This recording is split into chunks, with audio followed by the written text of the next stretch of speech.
Assalamualaikum warahmatullahi wabarakatuh. Alhamdulillahirrabbilalamin. Assalatu wassalamu ala asrafil anbiya'i wal mursalin Sayyidina Muhammad sallallahu alaihi wasallam wa ala alihi wa man tabi'ahum bi ihsan ila yaumil qiyamah.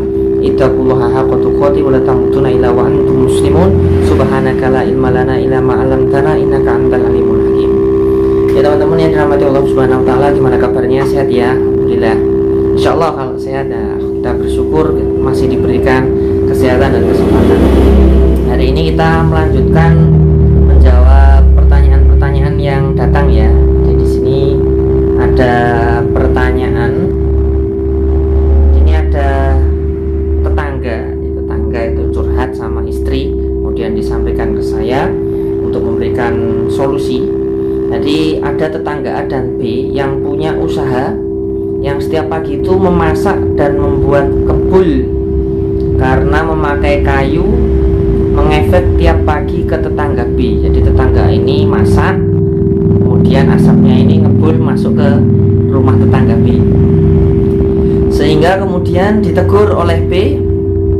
Alhamdulillah efeknya berkurang ya, karena sudah ditegur berarti ya efeknya berkurang. Namun tetap masih ada, meskipun berkurang tapi masih ada. Namun akhir-akhir ini ketambahan lagi buat kandang kambing dan ayam. Jadi nambah kandang kambing ayam sampai bau yang ke B yang lagi karena posisi tembok mepet tidak tertutup sehingga mengakibatkan bau yang tidak sedap yang mengganggu. Bagaimana solusinya? Nah, sini ada kasus tetangga yang dempetan temboknya yang kalau masak baunya karena masaknya bukan masak untuk keseharian ya, tapi memang masak untuk usaha, baunya itu sampai ke samping. Lalu sudah ditegur, intinya lalu berkurang, tetapi malah sekarang nih kambing sama ayam baunya mampir lagi. Ya subhanallah ya, ini lika-liku bertetangga ya. Lalu bagaimana solusinya? Ya. Jadi tentu saja solusinya Islam sudah memberikan solusi ya. Jadi di dalam Al-Quran dan hadis, insya Allah semua permasalahan kita itu ada solusinya, bahkan dengan permasalahan dalam bertetangga. Nah, jadi di dalam hadis seorang muslim yang baik adalah orang yang lidah dan tangannya itu tidak mengganggu orang lain. Itu minimal ya. Jadi minimal. Jadi orang muslim itu adalah orang yang lidah dan tangannya itu tidak mengganggu orang lain. Itu pertama. Jadi jika kehidupannya itu mengganggu orang lain, entah pekerjaannya ataupun kegiatannya, maka hal ini merupakan suatu kesalahan yang harus diperbaiki oleh muslim tersebut. Jadi minimal kalau kita jadi seorang muslim itu lisan dan tangan kita itu tidak mengganggu orang lain. Dan kalau itu kemudian mengganggu orang lain, maka ya harus diperbaiki. Ya seperti itu. Masalahnya kan sekarang cara memperbaikinya gimana ya kan. Jadi kalau misalnya sudah diingatkan tapi mungkin berkurang tapi ada masalah yang lain, lalu solusinya gimana? Ya solusinya komunikasi ya. Yang jelas solusinya adalah komunikasi yang baik. Misalnya hal yang sepele ini kadang terlupakan ya. Jadi misal seperti yang diajarkan Rasul untuk saling berbuat baik terhadap tetangga. Jadi biar kita bisa komunikasi dengan baik, jadi dengan tetangga kita ya kita hubungannya harus baik dulu. Kalau kita hubungannya nggak baik dari awalnya, mau komunikasi biasanya rotok ruwet. Tapi kalau kita baik, misalnya jangan sudah baik dengan tetangganya yang ngomong baik, suka saling memberi dan lain sebagainya, maka insya Allah sebelum terjadi hal yang tidak diinginkan, tetangga itu sebenarnya sudah berasa kalau salah.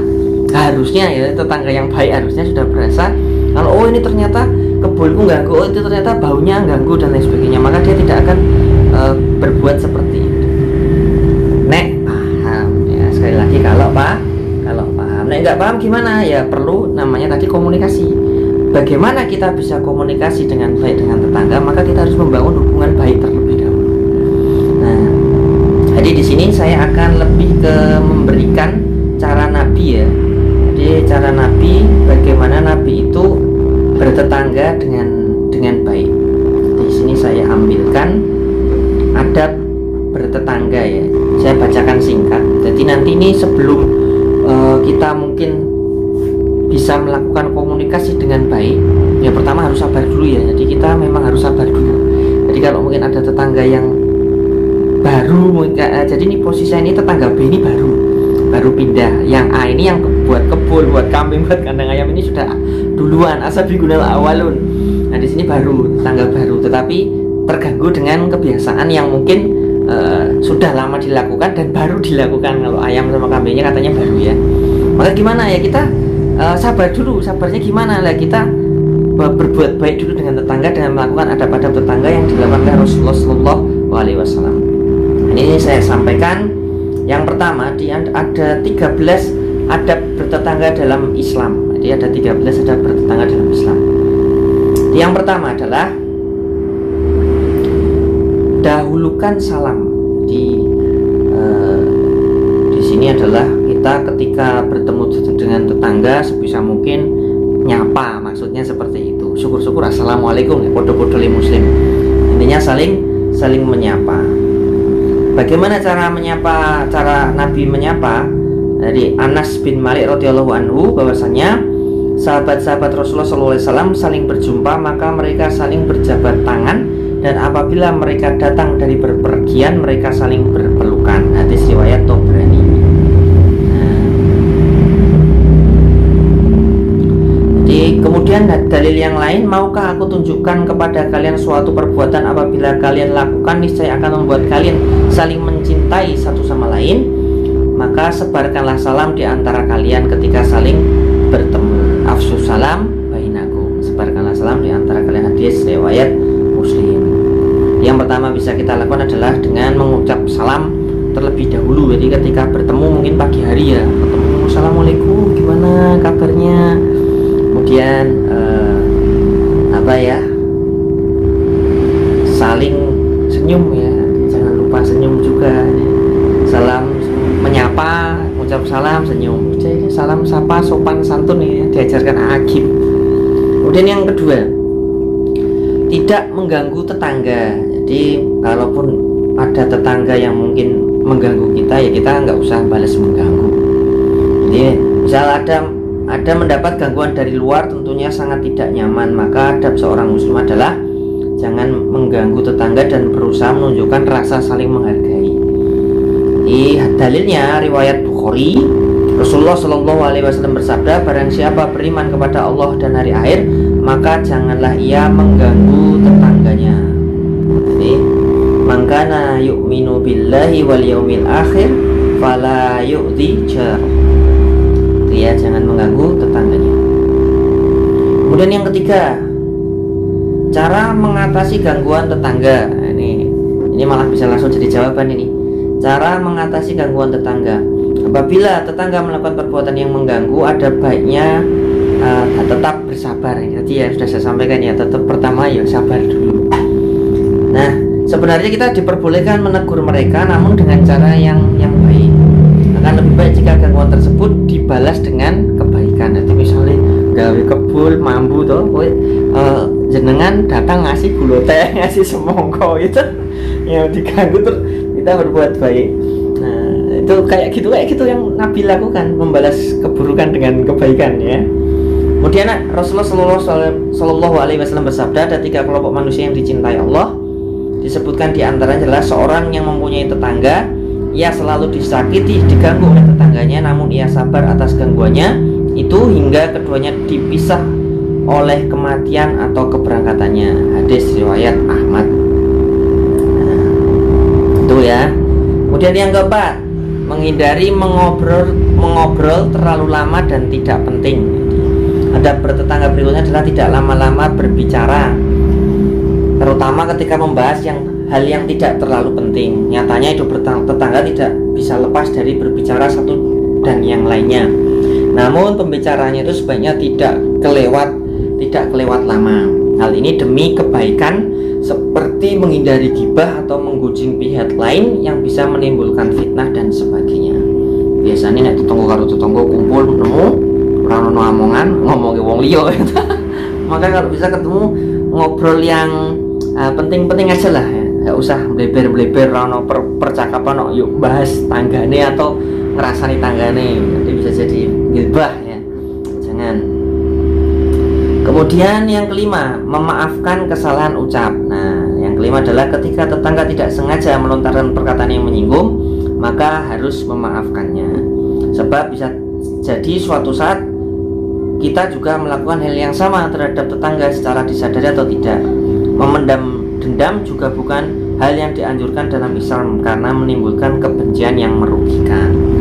Jadi jalannya gimana? Ya kalau misalnya pas ngobrol ada salah ngomong dan lain sebagainya, ya sabar aja, dimaafkan.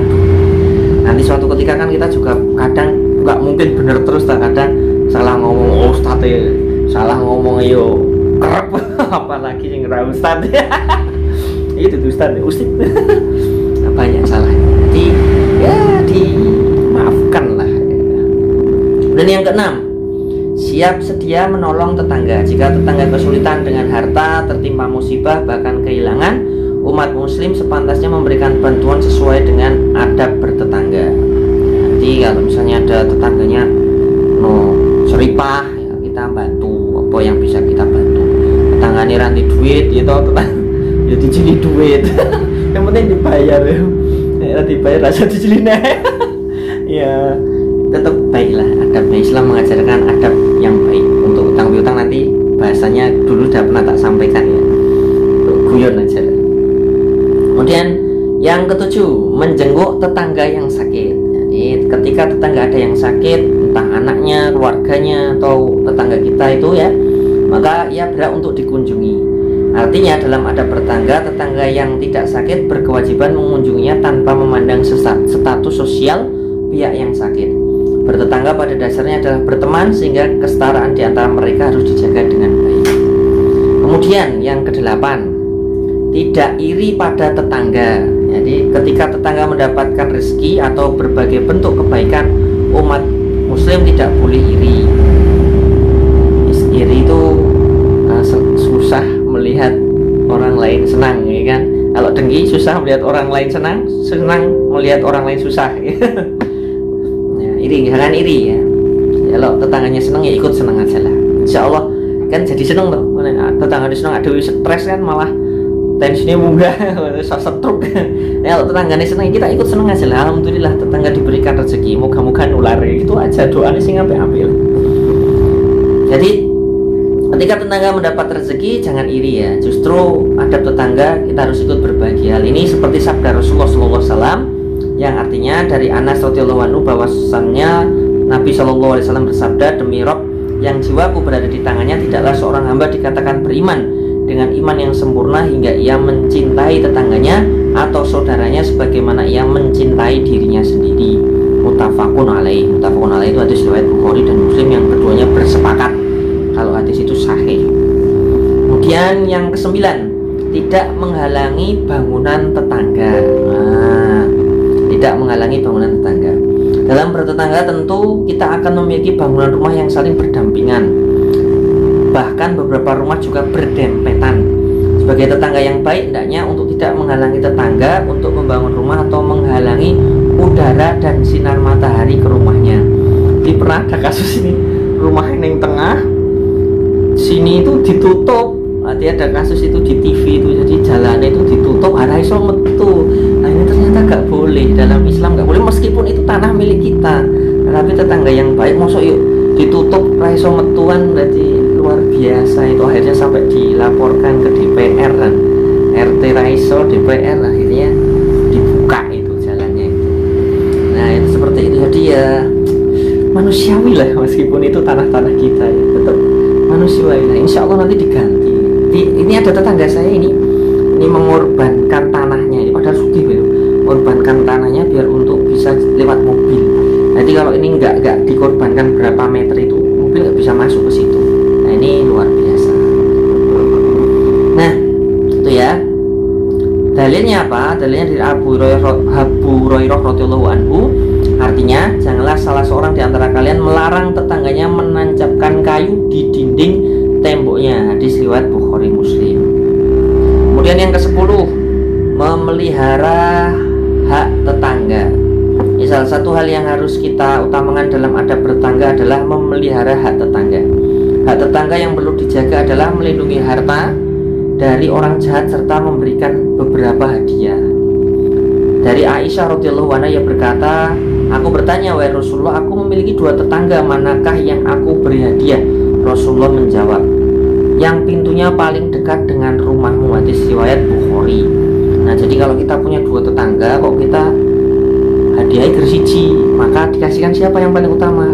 Tetangga yang pintunya lebih dekat dari rumah kita. Maksudnya yang kalau lorong-lorongnya dekat ya nyambung ya, ini pintu ya. Jadi kalau lorong-lorongnya dekat, dempet kanan kiri ya ini pintunya lebih dekat.